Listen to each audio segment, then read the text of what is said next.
Now, with the book of Boba Fett just a couple months away, and with Temuera Morrison, the actor who plays Boba Fett, at one point saying that we'll be seeing what his character has been up to since The Empire Strikes Back in this upcoming series, I thought it might just be the perfect time to take a look at this time period, the post-Empire Strikes Back time period, especially concerning Boba Fett, to not only do a little comparing and contrasting between the two different versions of events we got, between the new canon and Legends versions, but then to discuss how the differences between them really showcase the different approaches to Star Wars, on the whole, then and now. And also, towards the end of the video, I'll speculate on whether or not these previous stories will have any sort of relevancy or bearing on the Book of Boba Fett, if the new series will take anything at all from what's been done before, even in the new canon, or just kind of ignore it like other shows recently have when it comes to material from the books and comics of the new canon. And so what we'll be specifically looking at here in the post-Empire Strikes Back time period is the Legends or Expanded Universe story Shadows of the Empire from back in 1996, against the new version of these events that just wrapped up in the Marvel Comics crossover event, The War of the Bounty Hunters, or that's about to wrap up because technically, yes, there are still a couple tie-in issues left to go, but the main series has indeed concluded. And mainly here I'll be talking about the comic book version of Shadows of the Empire, even though it was much more than just a 6-issue series of comics, again, released back in '96.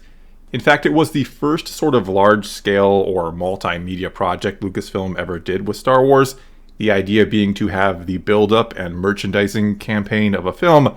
without an actual film, and instead the story being told in comics, a book, and even a video game, with all the toys and other stuff that goes with a movie release. War of the Bounty Hunters, on the other hand, had nowhere near the type of marketing hype or campaign behind it that Shadows of the Empire did, and it wouldn't surprise me in the least if many of you out there watching now have never even heard of it, despite it being the largest, to date anyway, event that Marvel has done with Star Wars since taking it back from Dark Horse Comics in 2015, though it's actually only the first part of an even bigger 3-part series, it seems. Anyway, both of these comic series are 6 issues long, if you count the alpha issue of War of the Bounty Hunters, though both of them do also have a greater context around them, should you wish to seek it out, with Shadows of the Empire also having a book and game that covers the same story from different or greater perspectives, and with War of the Bounty Hunters then having some 30-ish extra issues that tie in from other series. All the other ongoing Star Wars series, actually, save the High Republic one, are tied into this series.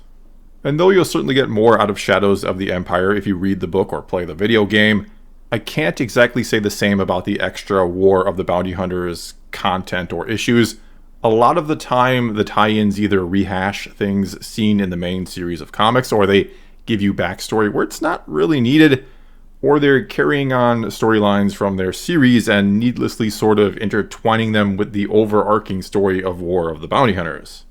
Which isn't a problem if you're reading all these series. In fact, you might then appreciate the sort of collision and intertwining of these different stories, seeing all these characters converge at this one event that I'll talk more about in a bit.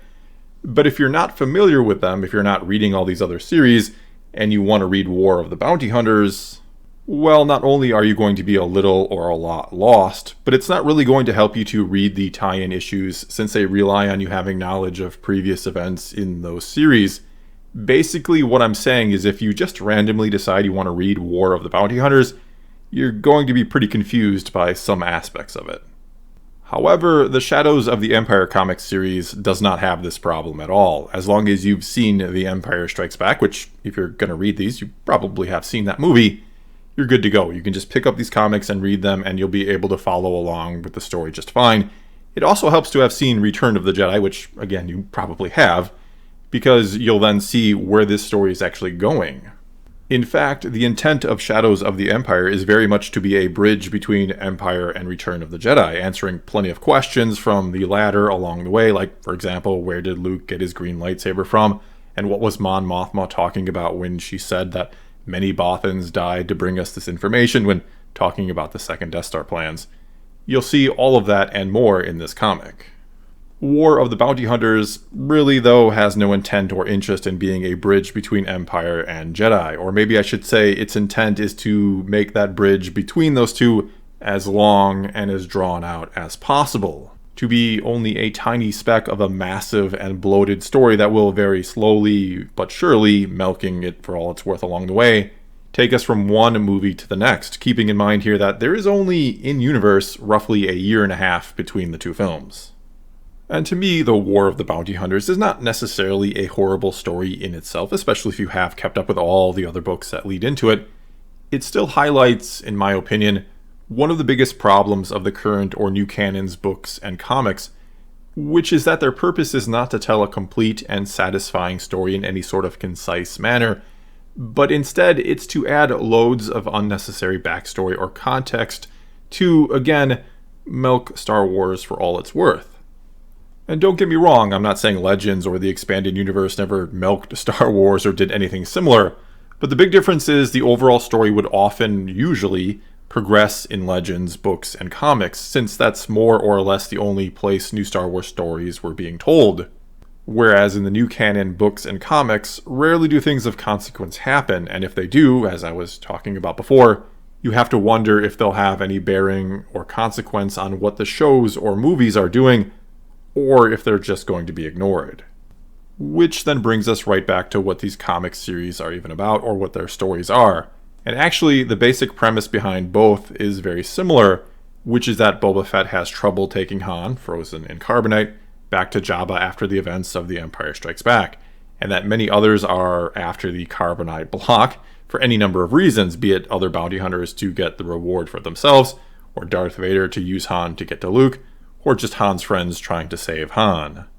The big difference between the two, again outside of the intent of the story, is that in Shadows of the Empire, Boba Fett never loses Han Solo. Instead, at the start of the story, he gets ambushed when arriving at Tatooine by IG-88,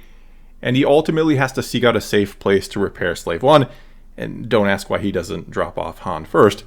But of course he gets tracked down and is constantly fighting off other bounty hunters, mainly the ones we see in Empire Strikes Back,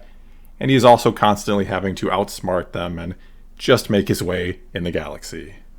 Eventually then he does get to Jabba and he collects his reward, but in all reality that's only a small part of the series, not even the main part. In fact, Shadows of the Empire is a much larger galaxy-spanning story, with plenty of intrigue and that, as said before, has quite a bit of backstory for Return of the Jedi, plenty of connective tissue between the two movies it is sandwiched between.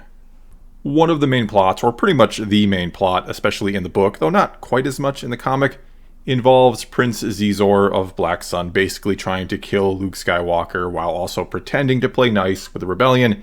giving them information about the second Death Star, the plans to it, that Palpatine actually wants them to have,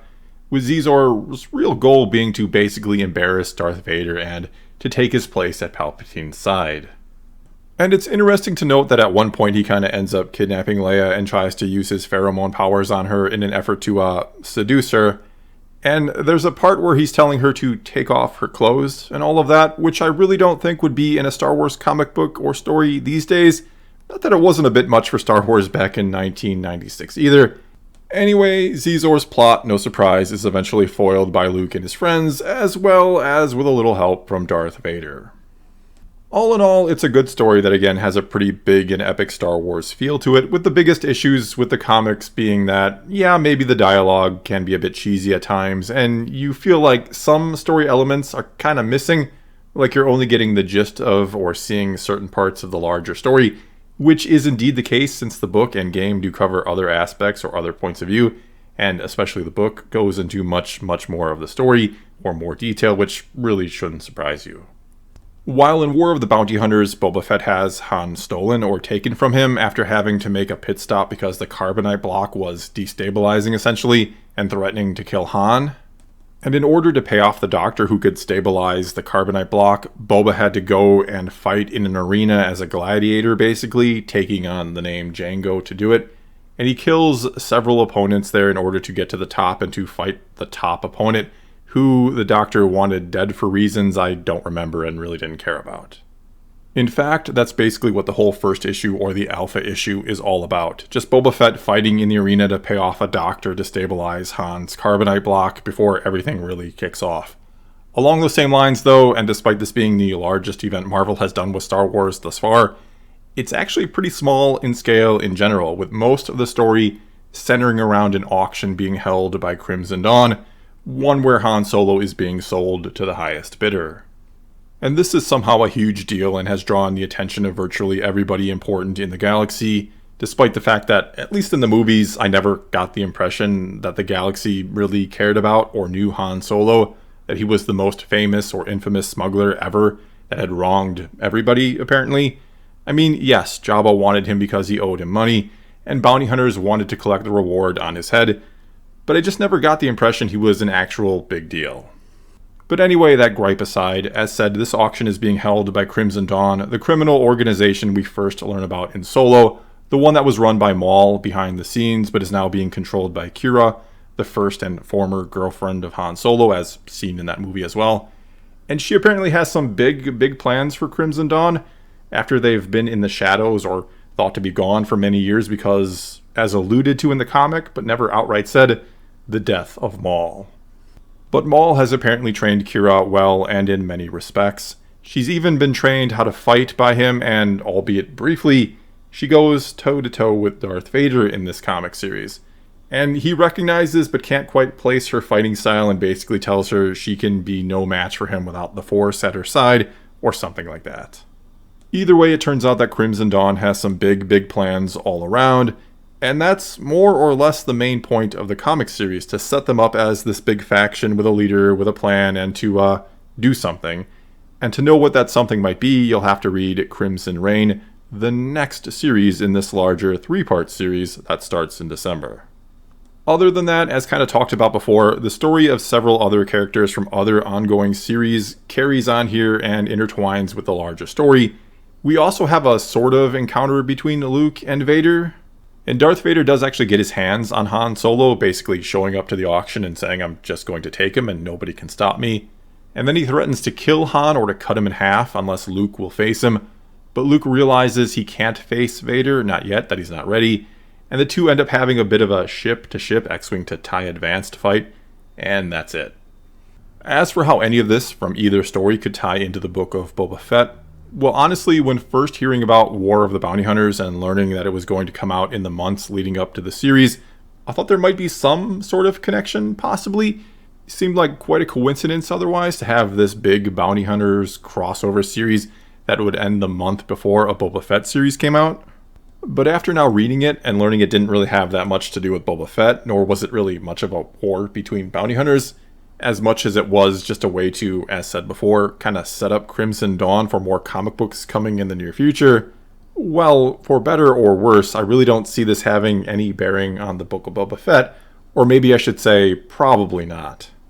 I mean, I guess it's possible Qi'ra could show up in the Book of Boba Fett, or that Crimson Dawn could be mentioned, or even maybe be a sort of rival faction for Boba Fett after taking over for Jabba, or from Bib Fortuna, who had been running things in Jabba's stead ever since his death.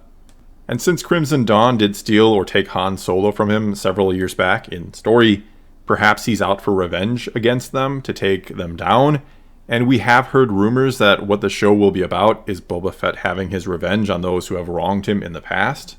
Though, of course, all of this would hinge on them having an actual large-scale plan in place, and one that crosses over into the comics, which really hasn't been the case. Most comics seem to be after-the-fact material, not anything that alludes to or sets up future stories, especially those in a movie or series.